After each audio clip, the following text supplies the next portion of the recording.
இமாமை பின்பற்றும் போதும் அல்ஹம்து ஓத வேண்டுமென்ற கீழ்காணும் ஹதீஸுடைய நிலை என்ன?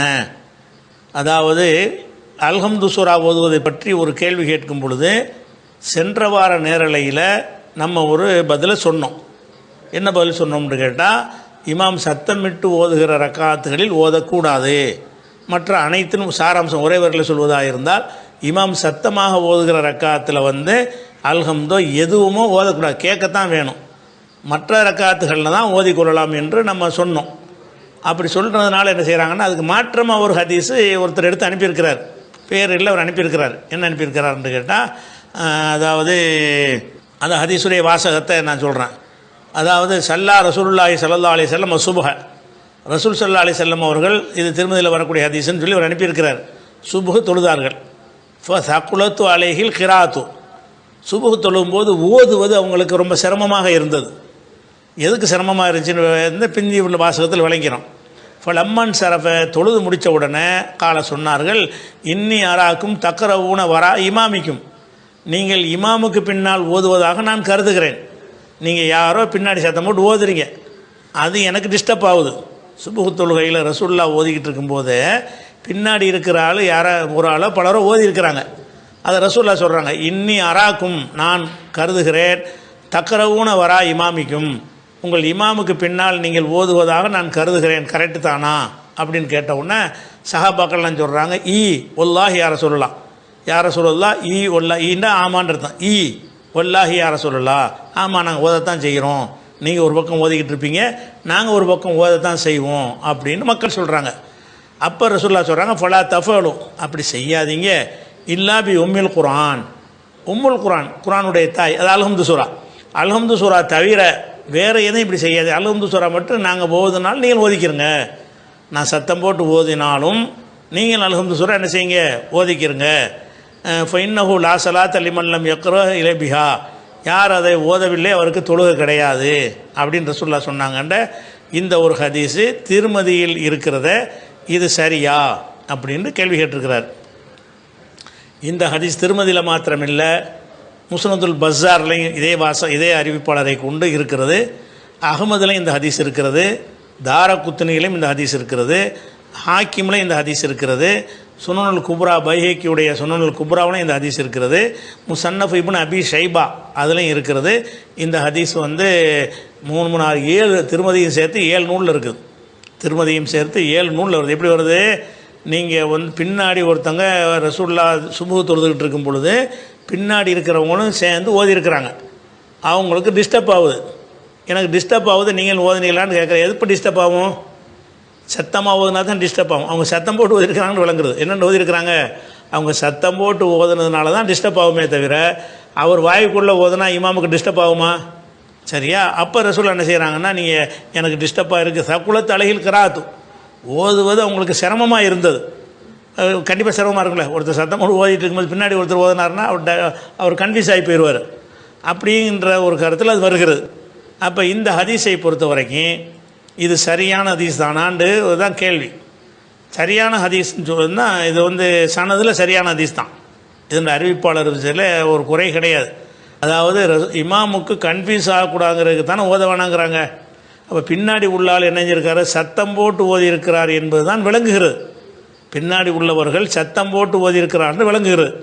அப்போ சத்தம் போட்டு ஓதினவங்களுக்கு ரசூலுல்லாஹ் சொல்லும் பொழுது அல்ஹம்து சூரா மட்டும் ஓதிக்கிறங்க அப்படின்னு சொன்னால், இதிலிருந்து சட்டம் எப்படி எடுக்கணும்னு கேட்டால், சத்தம் போட்டு அல்ஹம்து ஓதலாம்னு எடுக்கணும். நீங்கள் சத்தம் போட்டு அல்ஹம்து ஓதுக்கு தான் அந்த ஹதீஸ் அனுமதிக்கிறது. அதாவது ரசூலுல்லாஹ் சத்தம் போட்டு ஓதுகிற ரக்காத்துகளில் பின்னாடி இருக்கிறவங்க அவங்களும் சத்தம் போட்டுக்கிட்டு அல்ஹம்து ஓதுறதுக்கு தான் அது அனுமதிக்கிறது. இதை ஆதாரமாக காட்டக்கூடியவர்கள் இது அனுமதின்னு சொல்லுவாங்களா? ஹதீஸில் இருப்பது சத்தம் போட்டு ஓதுறதை பற்றி உள்ளது. அவங்களும் என்ன செய்கிறாங்கன்னா, சத்தம் போட்டு ஓதுறதுக்கு தான் இது அனுமதி இருக்குன்னு தெரிஞ்சால் சத்தம் போட்டு நீங்களும் ஓதலாம்னு ஒரு மதுஹப்லையாக சொல்லியிருக்கிறாங்களா? இந்த ஹதீஸை ஃபாத்தியா ஓதுறதுக்கு ஆதாரம்னு காட்டுறீங்க. இது 2 விஷயத்துக்கு ஆதாரமாக இருக்கிறது. ஒன்று, இமாம் ஓதுனாலும் நீங்கள் ஓதணும், அதுக்கு ஒரு ஆதாரம். அந்த ஓதுதல் சத்தம் போட்டு ஓதலாம், அது ஒரு விஷயம். 2 விஷயங்கள் இருக்கிறது. 2 விஷயத்தை இதை சொல்லும் பொழுது ஒரு விஷயத்தை நீங்கள் சட்டமாக்குறீங்க, இன்னொரு விஷயத்தை கண்டுக்கிற மாட்டேங்கிறீங்க. இதன்படி நீங்கள் இதன்படி இப்போ ஃபாத்தியா ஓதணும்னு சொல்லக்கூடிய ஷாஃபி மதுஹப் போன்ற மதுஹபுடையவாதிகள் சொல்வதாக இருந்தால் என்ன ஜட்ஜ்மெண்ட், நீங்கள் தீர்ப்பு ஃபத்வா எப்படி வழங்கணும்? இமாம் சத்தம் போட்டு ஓதுகிற ரக்காத்தில் பின்னாடி தொல்பவர்கள் சத்தம் போட்டும் ஓதலாம்.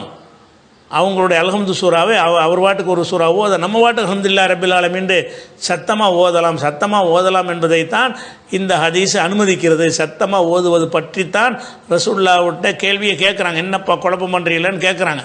அப்போ இந்த ஹதீஸை ஆதாரமாக காட்டக்கூடியவர்கள் முழுசாக காட்டாமல் வசதியானதை காட்டுகிறார்களே தவிர இந்த ஹதீஸை நீனே செயல்படுத்தலையே. அந்த ஹதீஸுடைய அர்த்தம் அதுவாக இருந்தால் உங்களுடைய ஃபத்வா என்னன்னு இருக்கணும், இது சரியான ஹதீஸை ஏற்றுக்கிட்டீங்க. இதுக்கு பதில் நான் சொல்கிறேன், ஏற்றுக்கிட்டீங்கன்னு வைத்து கொண்டோம் என்று சொன்னால் அது என்ன சொல்லுது, அது அப்படி தானே ஏற்றுக்கிறேன்னு. அது என்ன சொல்லுது? இமாம் ஓதும்போது நீ ஓதலாம்னு மட்டும் சொல்லலாது. இமாம் ஓதும்போது நீ ஓதலாம், அதை சத்தமாகவும் ஓதலாம்னு 2 செய்தி அதில் இருக்குது. 2 செய்தி இருக்கும் பொழுது ரெண்டில் ஒன்றை கூடாதுங்கிறாங்க, ஒன்று கூடுங்கிறாங்க. என்னப்பா நீங்கள் காட்டின ஹதீஸில் அப்போ 2க்கு அனுமதி இருக்குது, 2க்கு அனுமதி இருக்கும்போது சத்தம் போட்டு அழுகுந்து ஓதலான்னு சொல்லுவாப்போம். அது எப்படி சத்தம் போட்டு ஓதுறது? அப்போ அது அப்படி தானே இந்த ஹதீஸில் இருக்குது. அப்போ நீங்களே மறுக்கிறீங்க, நீங்களே இந்த ஹதீஸ் அது சரியான கருத்தை சொல்லலைன்ட்டு உங்களுக்கு வசதியான விஷயத்துக்கு சரிங்கிறீங்க, உங்களுக்கு வசதிப்படாத விஷயத்துக்கு சரியில்லைன்னு நிராகரிக்கிறீங்க, பாதி கருத்தை நிராகரிச்சிடுறீங்க. இது ஒரு விஷயத்தை நம்ம விளங்கிக்கிறணும். அடுத்தது இன்னொரு ஹதீஸை பாருங்கள். இதே சம்பவத்தில் பாத்தியா தவிர ஓதுங்கன்னு சொல்கிறாங்கல்ல, அது பிழையான அறிவிப்பாக இருக்கக்கூடிய, ஏன்னு அதை அமுல்படுத்தவும் முடியலை. ஏன்னா சத்தம் போட்டு ஓத ரசூலுல்லாஹ் அனுமதிக்க மாட்டாங்க. ஏன்னு கேட்டால் ரசூலுல்லாஹ் அவங்க கேள்வி கேட்டது எதுக்கு தான் கேட்குறாங்கன்னு கேட்டால், நீ ஓதுனா எனக்கு டிஸ்டர்ப் ஆகுதுங்கிறதான் டாப்பிக்கு. அப்போ அல்ஹம்து சத்தம் போனால் டிஸ்டர்ப் ஆகாதா? டிஸ்டர்ப்பை தான் காரணம் ரசூலுல்லாஹ் காட்டுறாங்க. நீங்கள் ஓதுவது எனக்கு டிஸ்டர்ப் ஆகுதுங்கிறாங்க. டிஸ்டர்ப் ஆகுறது ஓதக்கூடாதுன்னா எதையும் தானே ஓதாமல் இருக்கணும். எதையும் ஓதாமல் இருந்தால் தான் இமாமுக்கு டிஸ்டர்பாக இருக்காது. அல்ஹம்து ஓதலாம்னா அல்ஹம்து ஓதும்போது மட்டும் அந்த டிஸ்டர்ப் நமக்கு வராதா? அப்போ அந்த எந்த கருத்துக்காக ரசூலுல்லாஹ் அந்த கேள்வி கேட்டாங்களோ அதை பிரதிபலிக்கும் விதமாக இல்லை, அந்த அறிவிப்பாளர் இதை தப்பாக புரிந்து கொண்டு ஃபாத்தியாவை தவிர என்று அவர் இணைத்திருப்பார் என்று நினைக்க வேண்டி இருக்கிறது. இவங்களும் அந்த ஆதாரமாக சொல்லக்கூடியவங்களும் அந்த பாட்டை கண்டுக்கிற மாட்டேங்கிறாங்க. இப்போ இதே சம்பவத்தை வேறு வேறு நூல்களில் வேறு வேறு அறிவிப்பாளரை கொண்டு வேறு ஸ்டைலில் அது வருகிறது. எப்படி வருதுன்னு கேட்டால், அபூ ஹுரைரா அறிவிக்கிறாங்க, இன் சரஃப மின் சலா அன்ன ரசூலுல்லாஹி ஸல்லல்லாஹு அலைஹி வஸல்லம் இன் சரஃப மின் சலாத்தின் ஜஹரஃபிஹா பில் கிராத்தி, சத்தமிட்டு ஓதிய ஒரு தொழுகையை ரசூலுல்லாஹ் முடித்தார்கள். சத்தமிட்டு ஓதிய தொழுகைன்னா மக்ரிபு இஷா சுபுஹ் இதனுடைய முதல் 2 ரக்காத்துகளாக இருக்கும். அதை ஓதினார்கள், ஓதி தொழுகையை முடித்தார்கள். முடித்து விட்டு சொன்னார்கள், ஹல் கரா மாய் அஹது மின்கும் ஆனிஃபன், கொஞ்சம் முன்னாடி என்னோடு சேர்ந்து நீங்கள் ஓதுனீங்களா கேட்குறாங்க. இப்போ ரசூலுல்லாஹ் ஓதும்போது பின்னாடி உள்ளவங்களும் ஓதி இருக்கிறாங்க. ஓதணும்னு கேட்குறாங்க. சொல்லிட்டு என்ன செய்கிறாங்கன்னா, இப்போ கால ரஜுலும் நாம் யாரை சொல்லலாம், ஆமாம் அல்லாஹ்வுடைய நான் ஓதுனேன் அப்படின்னு சொல்கிறாங்க. அப்போ ரசூலுல்லாஹ் சொல்கிறாங்க, இன்னி அக்கூலு நான் சொல்லுகிறேன், மாலி உனாசவுல் குரானில் எனக்கு எதுக்கு ஒரு தடுமாற்றம் ஏற்படுகிறது, நீங்கள் ஓதுறதுனால எனக்கு உடுமாற்றம், நான் அதை சத்தமிட்டு இமாமத்து செய்கிறதுல எனக்கு தடுமாற்றம் ஏற்படுகிறது நான் சொல்கிறேன் அப்படின்னு ஓதாதீன்னு அர்த்தம். எதுவும் ஓதாதுன்னு கருத்தில் வருது. இதை சொன்ன உடனே ஃபன்தஹன்னாசு, மக்கள் எல்லாம் விலகி கொண்டார்கள், அனில் கிராத்தி மா ரசூலுல்லாஹி ஸல்லல்லாஹு அலைஹி வஸல்லம், ரசூலுல்லாஹ்வோட தொழும்போது ஓதுவதை விட்டு நிறுத்தி விட்டார்கள். ஃபீமா ஜஹர ஃபீஹி ரசூலுல்லாஹி ஸல்லல்லாஹு அலைஹி வஸல்லம் என ஸலவாத்தி பில் கிராத்தி, சத்தம் போட்டு கிராத் ஓதக்கூடிய தொழுகைகளில் பின்னாடி உள்ளவர்கள் ஓதுவதை நிறுத்திவிட்டார்கள். ஹீன சமயம் தாலிக்கு மின் ரசூலுல்லாஹி ஸல்லல்லாஹு அலைஹி வஸல்லம், ரசூலுல்லாஹ்ட்ட இதை செவியேற்ற பொழுது அப்படி நிறுத்திவிட்டார்கள். அப்போ இதில் எல்லாத்தையும் நிறுத்திட்டார்கள்னு வருகிறது. அதில் எல்லாத்தையும் நிறுத்திட்டார்கள் வருவது அது அறிவுபூர்வமாக இருக்குது. அந்த ஹதீஸில் எனக்கு கன்ஃபியூஸ் ஏற்படுவதுன்னு முக்கியம். ஒருத்தர் சத்தம் போட்டு ஓதுவது ரசூலுல்லாஹ் தடுத்ததுக்கு என்ன காரணம்? அவங்களுக்கு ஒரு குழப்பத்தை ஏற்படுத்துவதுதான் காரணம். குழப்பத்தை ஏற்படுத்துவதற்குனால எனக்கு குழப்பம் வருதுன்னு சொல்கிறேன் அப்படிங்கிறாங்க. இதை கேட்ட உடனே மக்கள் எல்லாம் ஓதுவதை நிறுத்திவிட்டார்கள். இமாம் சத்தம் போட்டால் வாயை மூடிட்டு கேட்போன்னு வந்துட்டாங்கன்னு இருக்கிறது. அப்போ இந்த ஹதீஸும் அந்த ஹதீஸும் ஒரு மாதிரியான செய்தியை தான் சொல்லுகிறது. வித்தியாசம் என்னன்னு கேட்டால், அந்த ஃபாத்தியாவை தவிரன்னு அதில் எதை சேர்க்கப்பட்டிருக்கிறது. இந்த ஃபாத்தியாவை தவிரன்னு வரக்கூடிய அறிவிப்பு சரியாக இருக்குமா, எதுவும் ஓதக்கூடாங்கிற அறிவிப்பு சரி, இதுவும் ஹதீஸ் தானே, இதுவும் சரியான ஹதீஸ் தான், இதுவும் ஆத்தன்டிக்கான ஹதீஸ் தான். அப்போ இந்த ஹதீஸில் எதுவும் ஓதவில்லை, மக்கள் எல்லாத்தையும் ஓதி நிறுத்திவிட்டார்கள்னு வருகிறது. இது அந்த கன்ஃபியூஸ் ஆகுறதுக்கு ஏற்ற ஒரு நடைமுறையாக இருக்குது. எதனால் ஓத வேணான்னு சொன்னாங்க, நீ ஓதுனா எனக்கு டிஸ்டர்ப் ஆகுது, அப்போ டிஸ்டர்ப் ஆகுறதுக்கு தான் அதை சொன்னாங்கன்னு வரும் பொழுது அப்போ எல்லாத்தையும் நிறுத்தி விட்டார்கள், காது கொடுத்தான் கேட்கணுங்கிற முடிவுக்கு வந்துட்டார்கள்ன்ற இதுலேருந்து வழங்குகிறது. அப்போ இது அந்த முதல் ஹதீஸை விட தெளிவானதாகவும் முரண்பாடு அற்றதாகவும் இருக்கிறது. இப்போ ரசூல் ஸல்லல்லாஹு அலைஹி வஸல்லம் எதுக்காக வேண்டி ஓத வேணாம்னு சொன்னாங்க, எனக்கு கன்ஃபியூஸ் ஆகுது. இந்த இடத்துல அல்ஹம்து ஓதுனா கன்ஃபியூஸ் ஆகாமல் இருக்குமா? எதை சத்தம் போட்டு ஓதுனாலும் கன்ஃபியூஸ் வர இமாமுக்கு ஒரு குழப்பம் வரத்தானே செய்யும். அப்போ எதையுமே ஓதாமல் இருங்க என்பது இமாமுக்கு குழப்பத்தை தவிர்க்குமா?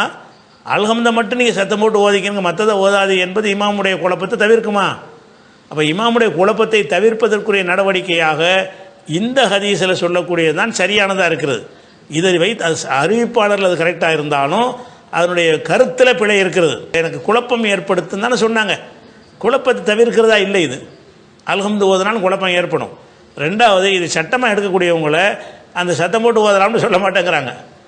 ஆனால் இந்த ஹதீஸ் எங்கே இருக்குது? நான் சொன்ன இந்த ஹதீஸ் எங்கே இருக்குன்னு கேட்டால் இதுவும் திருமதியில் இருக்கிறது, அபுதாவில் இருக்கிறது, சுகராவில் சுனன் நசையுடைய சுகராவில் இருக்கிறது, முஸ்னத் அஹ்மதில் இருக்கிறது, மாலிக் இமாமுடைய மொத்தா நூலில் இருக்கிறது, இப்னு ஹிப்பானில் இருக்கிறது, பைஹக்கி இமாமுடைய மாரிஃபத்து சுனன் உல் ஆசாரில் இருக்கிறது, அதே மாதிரி சுனனுல் குப்ராவில் இருக்கிறது, ஷரஹு சுன்னா பகவியுடைய ஷரஹு சுன்னாவில் இருக்கிறது, முஸ்னதுல் பஸாரில் இருக்கிறது.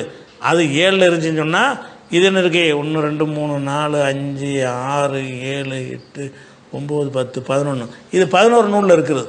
இந்த 11 நூல்களில் என்ன இருக்குன்னு கேட்டால் எல்லாத்தையும் நிப்பாட்டிட்டாங்க. ரசூலுல்லாஹ் சத்தம் போட்டால் வாயை மூடிக்கிட்டாங்க. அப்போ இதுதான் ஏற்புடைய ஹதீஸை தவிர அது ஏற்புடைய ஹதீஸ் கிடையாது. அதை வணங்கிக்கிறணும். இன்னொரு அறிவிப்பில் என்ன வருதுன்னு கேட்டால் சக்கத்து பாது ஃபீமா ஜஹரஃபிஹில் இமாம், இப்னு மாஜாவில் வரக்கூடிய ஹதீஸ். அதில் என்ன வருதுன்னு கேட்டால் மக்கள் எல்லாம் சக்கத்து வாயை மூடிக்கொண்டார்கள். ஃபீமா பாது இதுக்கு பிறகு, எதுக்கு பிறகு? ரசூலுல்லாஹ் இப்படி எனக்கு குழப்பம் வருதுன்னு சொன்னதுக்கு பிறகு மூடிக்கொண்டார்கள். ஃபீமா ஜஹரஃபிஹில் இமாம், இமாம் சத்தமிட்டு ஓதுகிற ரக்காத்திலே வாயை மூடிக்கொண்டார்கள்னு வருகிறது. அப்போ இதை வச்சு பார்க்கும் பொழுது இந்த ஹதீஸ் என்ன இல்லை, அது சரியான ஹதீஸ் இல்லை, இதுதான் சரியான ஹதீஸ். அந்த ஹதீஸில் இந்த ஹதீஸும் சன்னதில் சரியாக இருக்கிறது. ஆனால் இது கருத்தில் சரியாக இருக்கிறது, அது கருத்தில் பிழை இருக்கிறது. அல்ஹம்து சத்தம் போட்டு ஓத சொல்லிட்டா அப்புறம் பின்னாடி உள்ளவங்களும் அல்ஹம்து சத்தம் போட்டு ஓதுறாங்கன்னு இமாம் ஓத முடியுமா? முதல்ல அதை தவிர்ப்பதற்குரிய தீர்வாக அந்த ஹதீஸ் இல்லை. அப்போனா புரிந்தவருடைய ஏதோ மனிதருடைய மிஸ்டேக்